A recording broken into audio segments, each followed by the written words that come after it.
তাদের রাজ্যের বাইরে সরাতে হবে।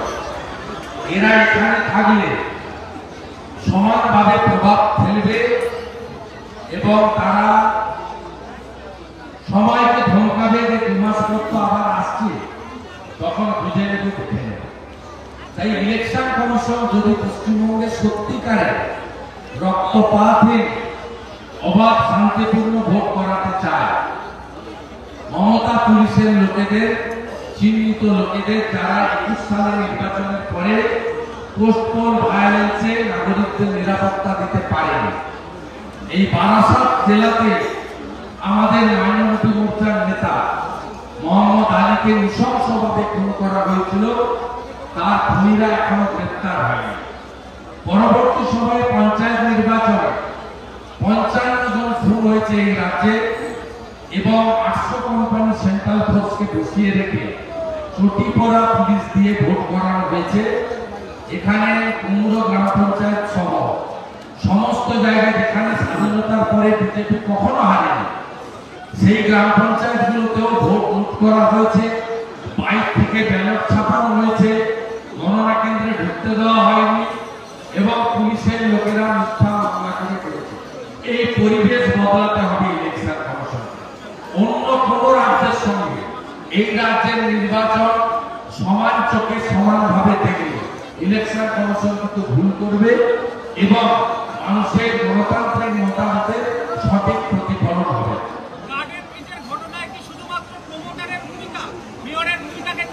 গার্ডেন রিচের ঘটনায় সবচেয়ে বড় ভূমিকা মমতা ব্যানার্জি। মমতা ব্যানার্জির আমলে হাবড়াতেও যেমন কুকুর বোঝানো হয়েছে, মধ্যমগ্রামেও কুকুর বোঝানো হয়েছে, অশোকনগরেও কুকুর বোঝানো হয়েছে। মধ্যমগ্রাম থেকে জোকা হরিদেবপুর 5000-এর বেশি জলাশয় বোঝানো হয়েছে। লম্বা মন্ত্রী নিজের তত্ত্বাবধায়ক লেকটাউনে পুরো ক্যানেলটা বুঝিয়ে, ওই লম্বা মন্ত্রী পুরো ক্যানেলটা বুঝিয়েছে। পিয়ালা চড়িয়া খাল বলে মুখ্যমন্ত্রী নিজে কালীঘাটের টালির নালাকে বন্ধ করেছে এবং এইটা হচ্ছে তৃণমূল 2010-এ আসার পরে এই ঘটনাগুলো পরে পরে হয়েছে। আর এখন বিশেষ করে গার্ডেন ব্রিজ, মেটিয়াবুরুজ, ইকবালপুর এলাকাতে সেখানে 80% বিল্ডিং এ না আছে কনভার্সন, না আছে মিউটেশন, না আছে সাইট প্ল্যান, না আছে ফুল প্ল্যান, না আছে ফায়ার ব্রিগেডের এনওসি, সমস্ত ইলিগাল কনস্ট্রাকশন হয়েছে এবং এর সঙ্গে মেয়রের সরাসরি আর্থিক যোগ রয়েছে। কিছুদিন আগে ইডি আমির আলী বলে একজনের বিছনার নিচ থেকে 17 কোটি টাকা ওই এলাকা থেকে উদ্ধার করেছিল, আপনারা জানেন। আমি গার্ডেন রিচ মেটিয়াবুরুজের ঘটনায় 134 নম্বর ওয়ার্ডের কাউন্সিলর শামস ইকবাল, নিকনেম হচ্ছে অনেক, তার গ্রেফতারের দাবি করছে এবং সমগ্র কলকাতাতে যত বেআইনি বাড়ি হয়েছে জলাভূমি বুঝিয়ে তার তদন্ত নিরপেক্ষ তদন্তকারী সংস্থা থেকে হোক এই দাবি করছে। আমি আগামীকাল একটি আরটিআই জমা করছি কলকাতা কর্পোরেশনে, যেখানে বিগত 5 বছরে প্রত্যেকটি ওয়ার্ডে অনুমোদিত বাড়ি, বিল্ডিং, কমার্শিয়াল আর ডোমেস্টিক আর রেসিডেন্সিয়াল, তার তালিকা চাইব এবং রিজেক্ট হওয়া প্ল্যানের তালিকা চাইব, পেন্ডিং থাকা প্ল্যানের তালিকা চাইব। আমি যেভাবে পাবলিক সার্ভিস কমিশন থেকে 15-16 সালে সব তথ্য পেয়েছি আরটিআইতে, আমি এখানেও সব তথ্য বের করব এবং এটা এডুকেশন, টিচার রিক্রুটমেন্ট স্ক্যাম, পরবর্তীকালে রেশন দুর্নীতির মতো কলকাতা মিউনিসিপাল কর্পোরেশন এলাকায় ইলিগাল প্রমোটিং বা ইলিগাল বিল্ডিং কনস্ট্রাকশনের যে ইস্যু, এটাও একটা বড় স্ক্যাম হিসেবে আগামী দিনে সামনে আসতে চলেছে।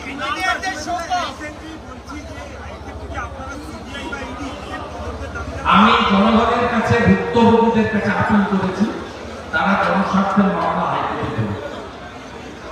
আমাদের লিগ্যাল সাপোর্ট, নৈতিক সাপোর্ট, সব সাপোর্ট থাকবে, কিন্তু যারা ভিকটিম, যারা ওই এলাকাগুলোতে ওয়ার্ডগুলোতে মানুষরা বিক্রি হচ্ছে, তাদের কাছে as a leader of opposition আমি আপিল করছি যে আপনারা পাবলিক ইন্টারেস্ট লিটিগেশন করে এটা নিয়ে লড়াই করুন। আমরা আছি।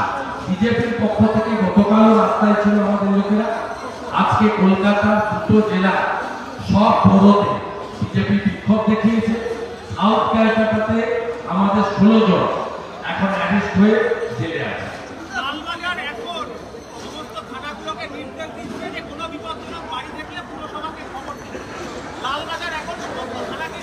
এই ভোটের জন্য মাননীয় মুখ্যমন্ত্রী সন্দেশখালী আসেননি কেন? তিনি মেটিয়াগঞ্জে গেছেন, ভালো করেছেন, কিন্তু উনি যাওয়ার আগে মাইক পৌঁছে গেছে, ভাষণ দেবেন না। নিচে যে গার্বেজের তলায় যে গরিব লোকগুলো চাপা পড়েছিল তাদের উদ্ধারের জন্য ড্রিলও আসেনি, এনডিআরএফ তো কিন্তু মাইক আর সঙ্গে মাইক্রোফোন ওটা আগে চলে এসছে। বক্তৃতা করতে হবে আর পিছনে মালা না, যেহেতু দক্ষিণ কলকাতার প্রার্থী ভোট ছাড়া কিচ্ছু বোঝে না। মমতা ব্যানার্জির উচিত একবার না 3 বার সন্দেশখালী যাওয়া, 3 মাসে যাওয়ার সুযোগ পাবে। অতএব লালবাজার এগুলো করছে মিডিয়া প্ল্যান করার জন্য। আপনারা দেখাবেন ব্রেকিং নিউজ, কিছু দরখাস্ত আছে, এর সলিউশনটা কবে হবে জানেন? কবে হবে? বিজেপি সরকারের যোগী আদিত্যনাথজি এই সমস্ত বেআইনি কাজকে মাটির সঙ্গে মেশানোর জন্য কি ব্যবস্থা রেখেছিলেন? উত্তরপ্রদেশের বুলডোজারগুলো সব আইডিয়াল হয়ে পড়ে আছে, ওগুলো আমরা ওখান থেকে নিয়ে আসি।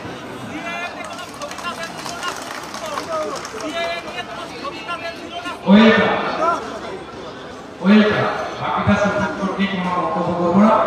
সিএএ নিয়ে আমি আজকে ক্লিয়ার করে দিয়েছি। এখানে ফর্মের কপি আমি দেখিয়ে দিয়েছি, একদম পরিষ্কার। এখানে কোনো মমতা ব্যানার্জি হাবড়ার মাটিতে দাঁড়িয়ে যা যা বলে গেছেন সম্পূর্ণ মিথ্যা কথা।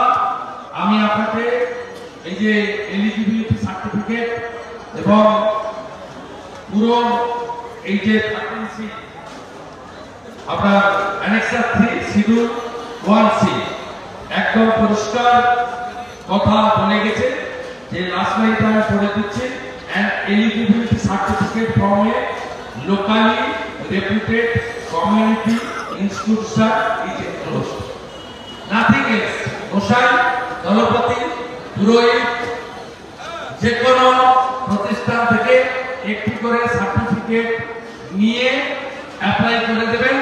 ভারত সরকার সব আপনার কাছে সার্টিফিকেট পাঠিয়ে দিবে। মমতা ব্যানার্জির পুলিশ আর 71-এর আগে দলিল চাইতে পারবে। পিয়ার ঠাকুরের লড়াই সাকসেস, উই শ্যাল ওভারকাম।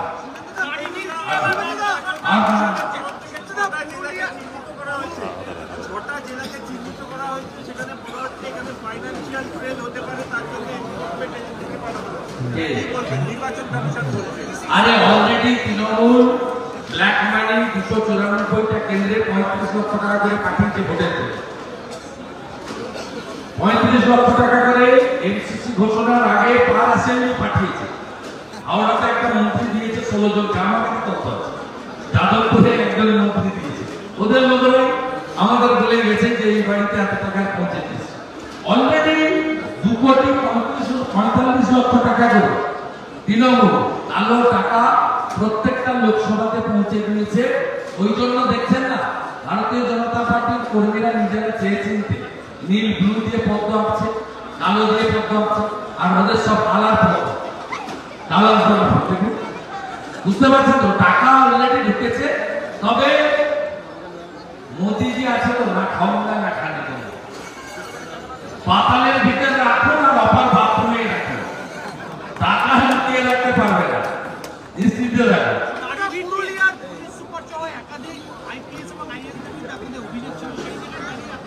এরা তো এর আগে ইলেকশন কমিশন সরিয়েছে। রাজীব কুমারে 16 এবং 19 দুটো ভোটে সরিয়েছিল। ইলেকশন কমিশন বলেছে বিগত ভোটে যাদের সরিয়েছি তাদেরকে মেন স্ট্রিমে রাখা যাবে। এরা তো গাজওয়ারি করে আছে। বিগত ভোটে যাদেরকে রেখেছে তাদের মধ্যে কেউ ডিআইজি আছেন, কেউ এসপি আছেন, তাদেরকে তো রিমুভ ইলেকশন কমিশন তার গাইডলাইনকে মান্যতা দিয়ে করবে। সেই জন্য উপর থেকে শুরু হয়েছে। দেখে আমরা বলি টিএমসি এমসিসি ভায়োলেশন প্রতিদিন করছে। কালকে মেয়র গিয়ে 5 লাখ 1 লাখ টাকা ক্ষতিপূরণ ঘোষণা করতে পারেন না। এটা কমিশনার, কর্পোরেশন অথবা রাজ্যের কোন আধিকারিককে করতে হবে। নির্বাচন চলাকালে কোন জনপ্রতিনিধি, পাবলিক রিপ্রেজেন্টেটিভ, পলিটিক্যাল লোক এই ধরনের ঘোষণা করা মানে ভোটারদেরকে প্রভাবিত করা। এটা one kind of right to the voter.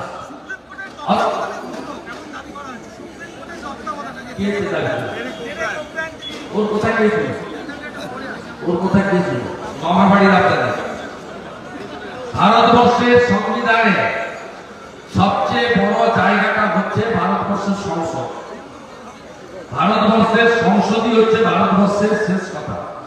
এটা আমার কথা নয়, সংবিধানের কথা, যেটা বাবা সাহেব আম্বেদকর দিয়ে গেছেন।